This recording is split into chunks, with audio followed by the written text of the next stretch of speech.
ये देखिए ये भुना हुआ गोश्त कितना खुशबूदार और कितना मज़ेदार बना है, और आप भी ज़रूर ट्राई करें। और ये देखिए कितना गला हुआ है इसका गोश्त, ये देखिए चम्मच के साथ ही टूट रहा है। माशाल्लाह से बहुत मज़ेदार बना है। ये देखिए इसका, आप इसका मसाला देखें।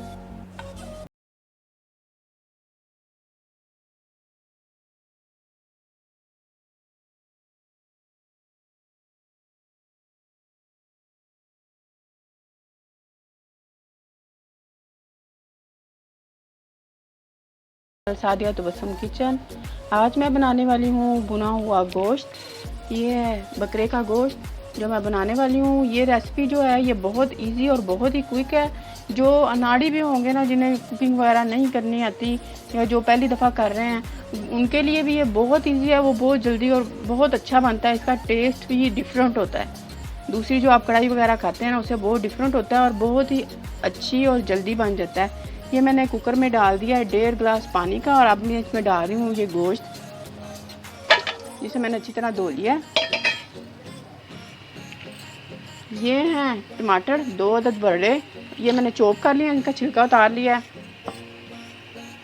ये है दही 1 प्याली, ये भी साथ डाल दूँगी। आप ये देखेंगे कि इसकी रेसिपी बहुत ही क्विक है, बहुत जल्दी बन जाएगी और बहुत ही सिंपल है। ये देखिए ये 2 अदद बड़े प्याज हैं, इन्हें मैं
जो प्याज आपको इस टाइम थोड़े थोड़े नज़र आ रहे हैं ना, ये अभी बिल्कुल मेल्ट हो जाते हैं।